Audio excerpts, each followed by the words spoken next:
Todo el mundo tómese la mano de a dos, por favor, enfréntese a cualquier persona que está aquí. Si tiene que moverse de su lugar, no importa. Tómense las manos de a dos, por favor. Mire a esa persona a los ojos y diga conmigo: yo en esta noche declaro, porque Dios me dio el poder para declarar. Yo declaro sobre tu vida que a partir de esta noche Dios va a hacer cambios. Dile: viene una aceleración del Espíritu Santo. Dile: el Espíritu Santo está avanzando con poder sobre ti ahora. Y el Espíritu Santo viene profetizando. Y el Espíritu Santo viene hablando. Y el Espíritu dice que va a apresurar las cosas. Dile: y a través de esta palabra Dios va a traer una aceleración. Dile a esa persona a los ojos, dile: hay cosas que estaban detenidas, cosas que estaban frenadas, pero a través del poder de su Espíritu, Dios va a traer un rompimiento en esta noche. Ahora hable con autoridad y dígale: yo declaro ahora, en el nombre de Jesús, que aquellas cosas que estaban detenidas van a ser trastocadas por esta palabra. Dile: porque no hay nada más poderoso en la tierra que la palabra de Dios.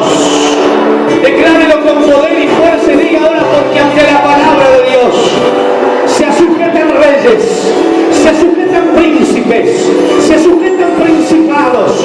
Diga conmigo: porque a través de la palabra de Dios se sujetan los reinos de la tierra. Diga conmigo: porque ante la palabra de Dios se sujetan los tiempos. Dile: por eso a través de la palabra yo declaro que viene un rompimiento. Diga conmigo: viene un rompimiento sobre tu vida. Ahora comience a orar por esa persona. Vamos a entrar hacia la palabra. Comience a orar por ese hermano, por esa hermana. Comience a orar. Tome la autoridad del Espíritu Santo.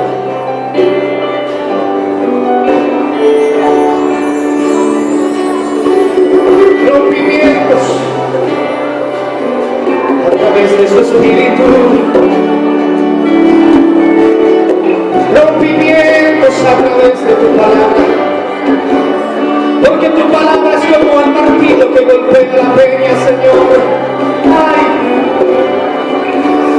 rompimientos a través de tu palabra.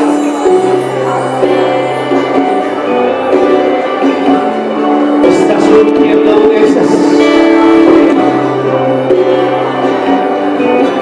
Rompimientos, rompimientos, rompimientos.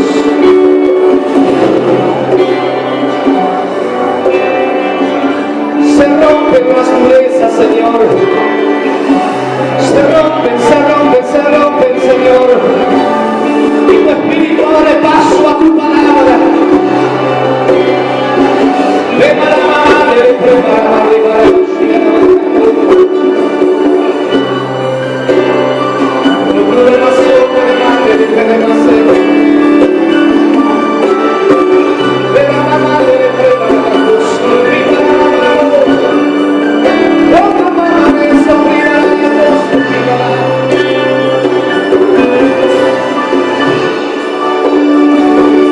Aleluya.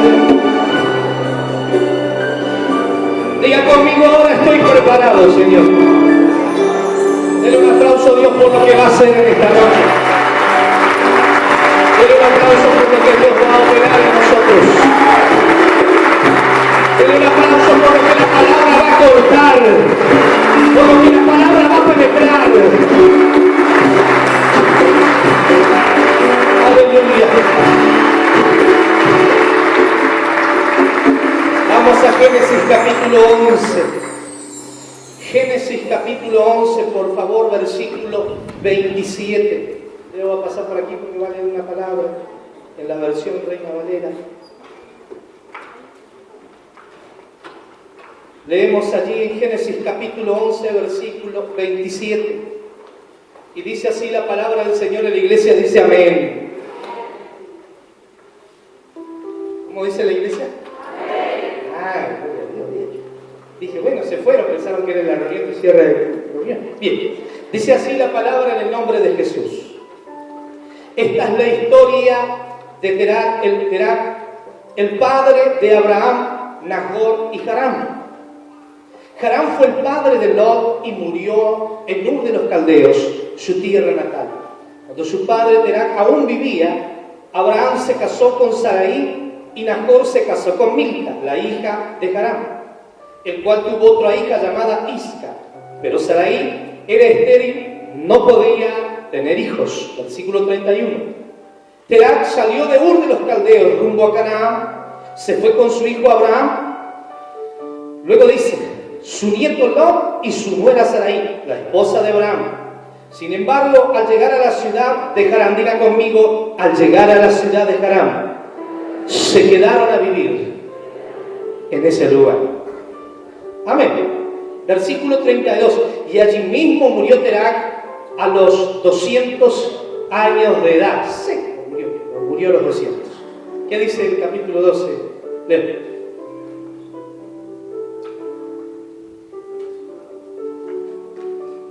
Pero Jehová había dicho a Abraham, vete de tu tierra y de tu parentela y de la casa de tu padre a la tierra que te mostraré. Y haré de ti una nación grande y te bendeciré y engrandeceré tu nombre y serás bendición. Bendeciré a los que te bendijeren y a los que te maldijeren, maldeciré y serán benditas en ti todas las familias de la tierra. Y se fue Abraham como Jehová le dijo, y Lot fue con él, y era Abraham de edad de 75 años cuando salió de Harán. Bien, hermanos, algo que la Biblia marca aquí en el capítulo 11, versículo 27, es lo que pasa luego del llamado de Abraham. Y una de las cosas que muchas veces vemos en la sociedad, y consecuente a esta palabra que luego le voy a predicar, una de las cosas que vemos en la sociedad, muchas veces lo vemos en nuestra familia, lo vemos en nuestras vidas, lo vemos en nuestra iglesia, lo vemos en nuestros círculos sociales, es ver de que muchas veces la gente no encuentra respuesta a sus situaciones o intenta salir de situaciones que está viviendo y no puede salir. La psicología hace el mejor de su trabajo. En realidad, creo que la psicología y la medicina luchan hoy para, a través de la ciencia y el avance de la ciencia, poder solucionar los problemas del hombre que ha perdido en alguna manera su rumbo y su destino. Porque si hay algo que tenemos que decir del hombre del siglo XXI, es que el hombre del siglo XXI le cuesta muchísimo poder consumar el destino de su vida. El hombre a veces se detiene. Hoy cuando usted va por el mundo, usted se encontrará con personas que no saben hacer con su vida, no saben qué hacer con ella, no saben ni siquiera para qué están en este mundo. Gente que en realidad empezó cosas y las dejó a media, gente que perdió el rumbo, que perdió los horizontes. Hoy cuando usted habla con esta generación o con los jóvenes que están próximos a reemplazarnos a nosotros, ya la próxima generación, nos encontramos con generaciones llenas de temores, llenas de miedos, llenas de prejuicios, gente que no sabe dónde esconderse, cuando en realidad viene el momento de tomar decisiones. Y el hombre está lleno de temores, el hombre está lleno de miedos. Pero si hay algo, hermanos, que en esta noche tenemos que reconocer, que nuestra ciudad tiene que reconocer, que nuestro país tiene que reconocer, que el mundo tiene que reconocer, es que el hombre se ha llenado de miedos porque ha desobedecido a Dios. Porque cuando Dios se encontraba con Adán en el huerto, luego de que Adán cayó, se ocultó, y cuando Dios le dice, ¿por qué te escondes? Adán le dice, porque he tenido miedo, he tenido temor.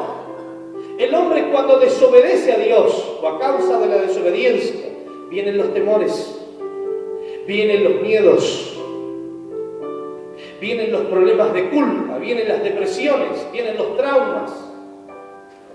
Y en realidad hay muchos cristianos que hoy están así, a causa de no obedecer a Dios. Dígale al que está a su lado, cuando desobedeces a Dios, lo único que haces es retardar tu bendición. Mira el que tiene al otro lado, dile, lo único que logras cuando desobedeces a Dios es alejar de ti el propósito de Dios. ¿Sabe una cosa? Dios Muchas veces nosotros a través de la desobediencia, cuando estamos por alcanzarlo todo, a veces lo perdemos todo. Cuando vamos bien encaminados, muchas veces perdemos el rumbo de las cosas a causa de nuestra desobediencia o por no escuchar a Dios o por no tomar determinaciones y decisiones importantes en nuestra vida cuando tenemos que hacerlo. El Salmo capítulo 23, David dijo: aunque ande en valle de sombra, no temeré mal alguno, porque tú estarás conmigo. El valle de la sombra y la muerte eran los encuentros de guerra. Y David nunca retrocedió en ninguno de ellos, sino que luchó hasta el final.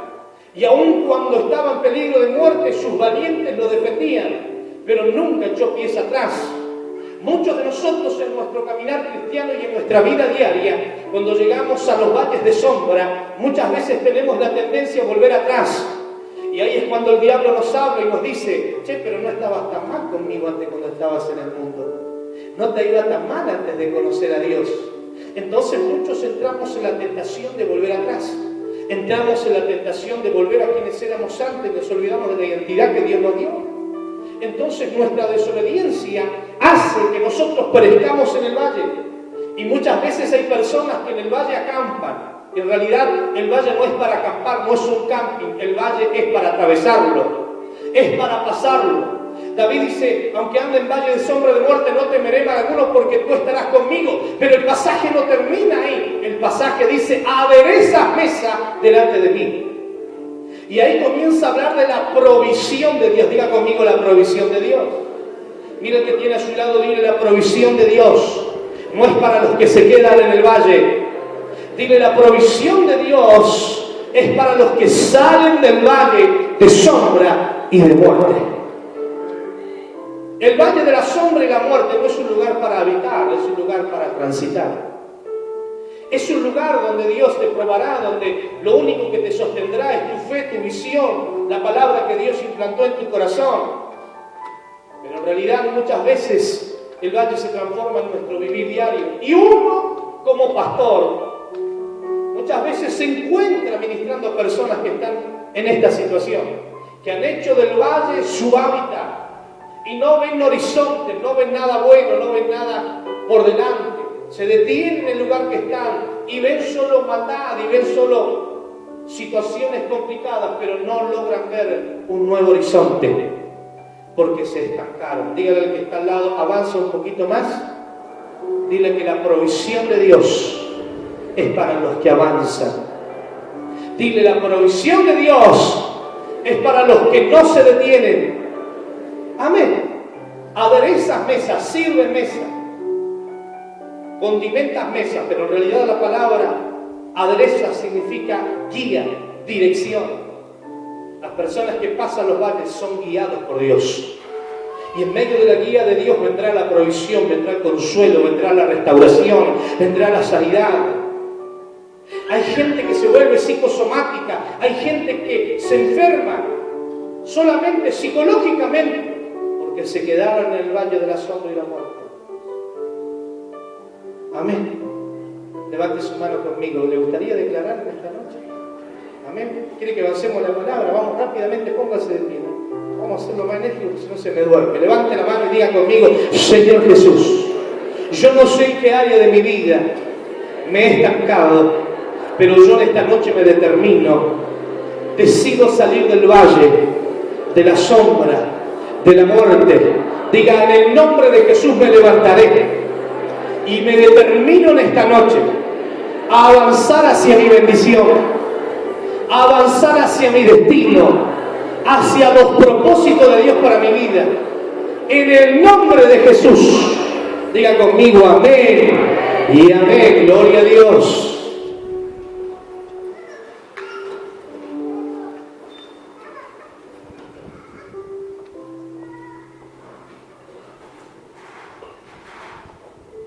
Bien, entonces,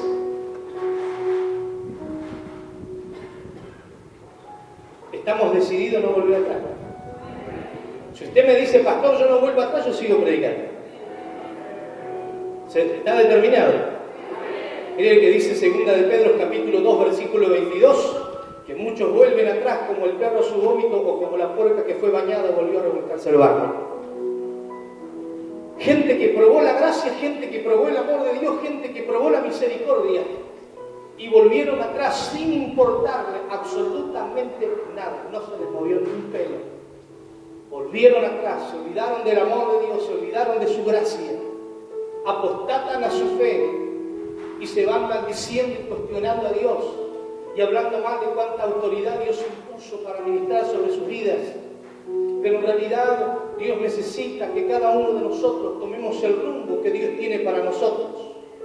Dios le habló a Abraham y dice que Terah, el padre de Abraham, este hombre, este padre, ejerció una autoridad que lo único que hizo fue detener el ministerio o el llamamiento de Abraham. Terah tenía una autoridad y esa autoridad de aquella época era la autoridad patriarcal. Él como patriarca o como hombre de familia tenía el derecho de decidir por la familia. Y Abraham hasta ahí no había permitido de que la soberanía de Dios sobre su vida ejecutara la autoridad que tenía que ejecutar. Entonces Terah, el padre de Abraham, que no tenía nada que hacer, porque en realidad el llamado era para Abraham, diga conmigo, era para Abraham. Mira que tiene a su lado, dígale, el llamado es para vos. Dile, y nadie se puede entrometer en eso, dile, porque Dios es personal.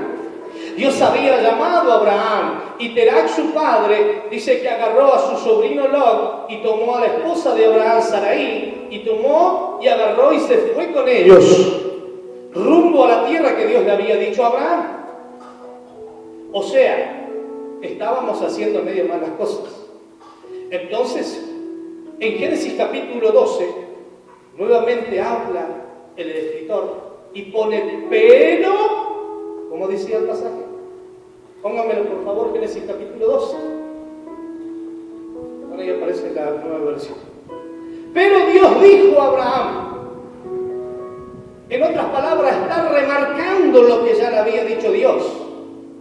La orden era que saliera de tierra de Ur de los Caldeos, que saliera de esa tierra y que se apartara de su parentela. Era la orden del Señor para Abraham.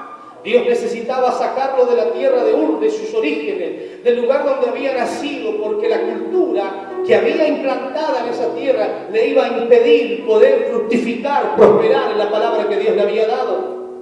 Y Dios necesitaba que saliera de su familia porque habían patrones espirituales, habían pensamientos que Dios necesitaba tratar, transformar y cambiar, habían principios que había recibido que no eran los principios de Dios.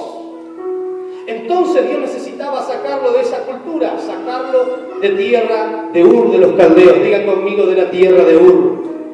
En ese lugar geográficamente hoy está ubicada Siria. La tierra de Ur de los Caldeos era la tierra de donde emanaba hacia las demás naciones del mundo en esa época toda la brujería, la hechicería, la astrología, todo lo que usted se pueda imaginar. Todo el ocultismo salía de tierra de Ur de los Caldeos. Y Dios necesitaba que Abraham saliese de esa tierra y saliera de su parentela para poder tratar con él, para que pueda consumar los propósitos de Dios en su vida. ¿Cuántos quieren consumar propósitos? Entonces dice que Terah agarró a Abraham, a Sarai y a su sobrino Lot y los llevó a esta tierra. ¿A qué tierra los llevó? A Aram. Y cuando llegaron allí, dice que allí se detuvieron. Digan conmigo, se detuvieron. Dios le había dicho a Abraham que lo llevaría a una tierra donde fluiría leche y miel. Y Dios le dice en el capítulo 12 que Él sería de bendición para todas las naciones de la tierra, ¿sí o no? Y que esa promesa también es para nosotros a través de Jesucristo ahora.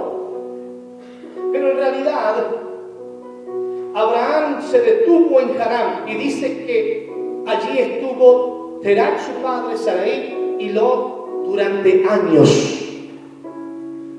Y después que su padre muere, recién 5 años después, Abraham sale de Harán. Harán era una tierra comercial. Era una ciudad donde había un muy fuerte comercio. Y yo creo que si Abraham se quedó fue porque prosperaron allí. Y se estancó en ese lugar, porque claro, no le iba mal. Pero no era lo que Dios quería. Mira el que tiene a su lado, dígale, no era lo que Dios quería para Abraham.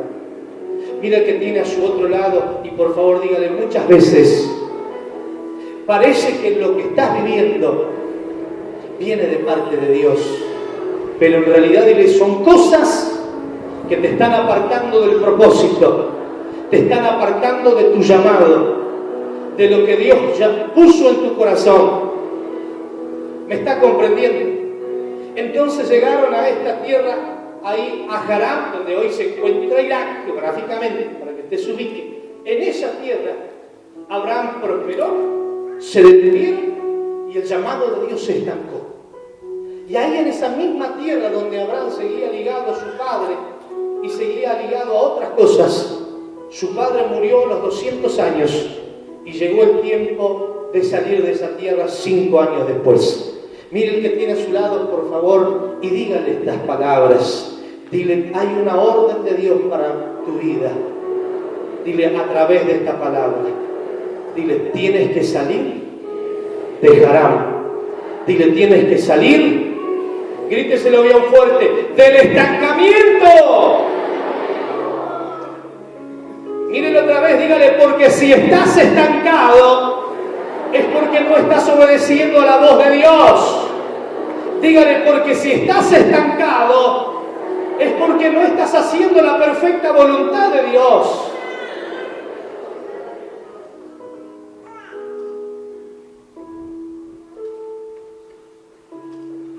Si nosotros hemos sido llamados a vivir una palabra tan fuerte como esta, a vivir un año de edificación, un año de expansión,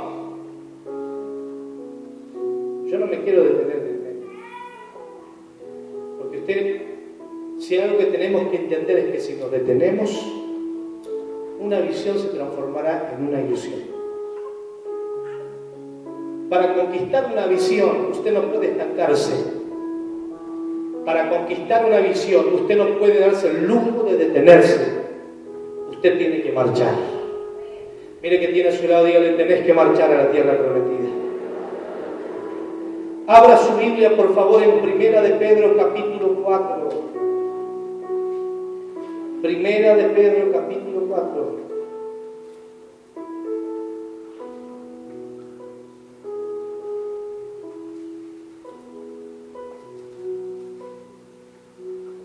Si lo encontró conmigo, diga amén. Dice así la palabra del Señor. Dice, por tanto, del versículo 1 en adelante, dice, por tanto, ya que Cristo sufrió en el cuerpo, asuman también ustedes la misma actitud.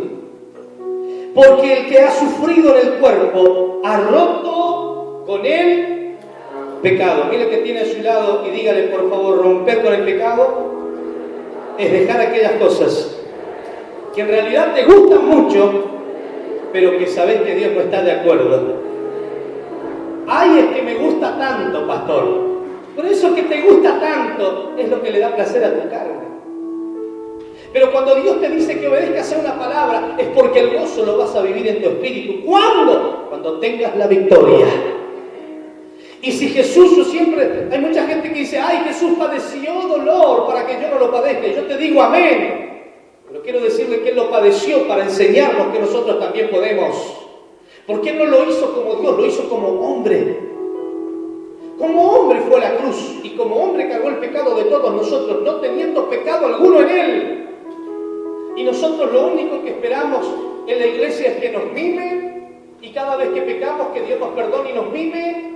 Pero en realidad Dios a través del apóstol Pedro nos está diciendo que tenemos que aprender a sentir en nuestra carne los padecimientos. Amén. ¿Cuántos están dispuestos a dejar el pecado? Es una lucha de todos los días, ¿eh? Amén. Pero mire lo que dice. El cuerpo ha roto con el pecado. Versículo 2.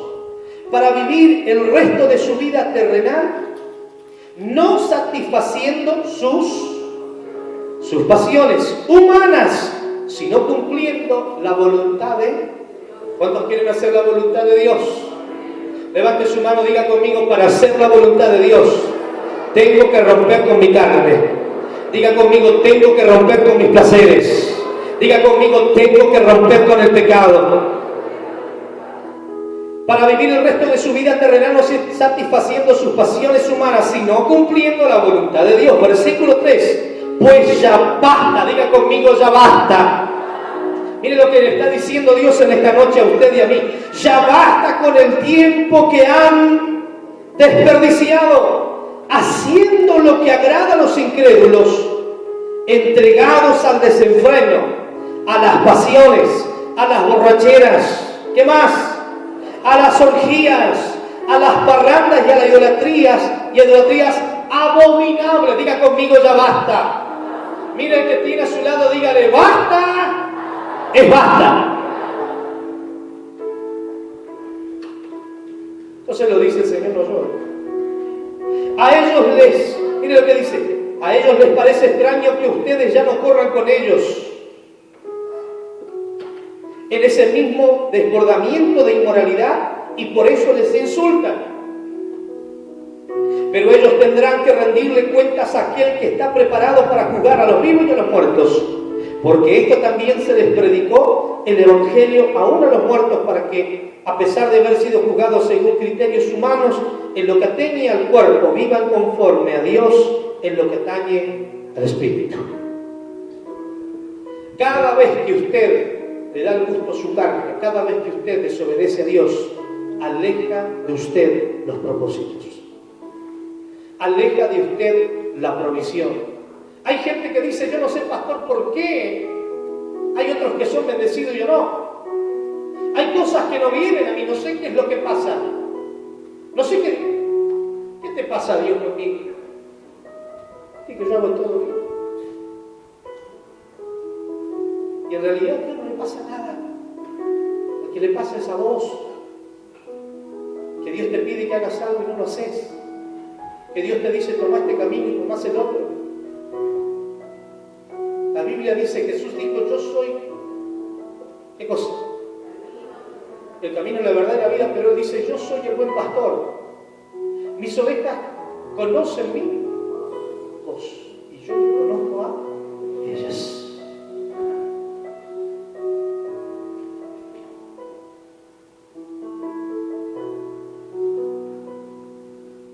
Cuesta, ¿no? Cuesta dejar lo que le da placer a nuestra carne. Qué difícil es.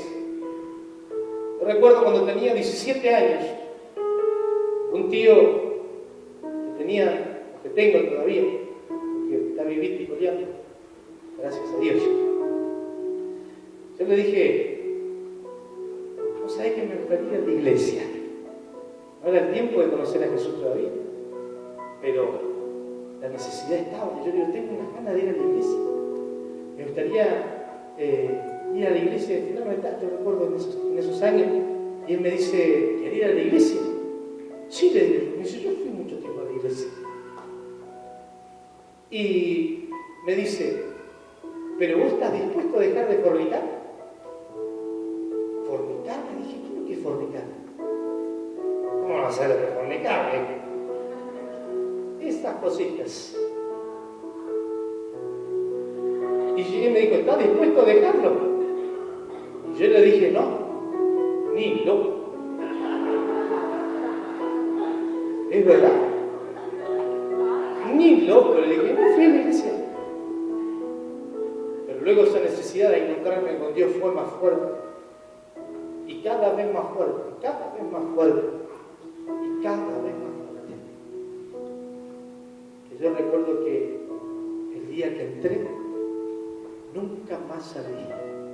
Llegó su proceso, empezar a sentir en mi carne el dolor de dejar mis pecados. Porque como no nos gusta sentir dolor y somos hedonistas, nos gusta el placer, entonces no queremos dejar de pecar. Porque el placer en nuestra carne está mucho mejor, no está bueno, pastor.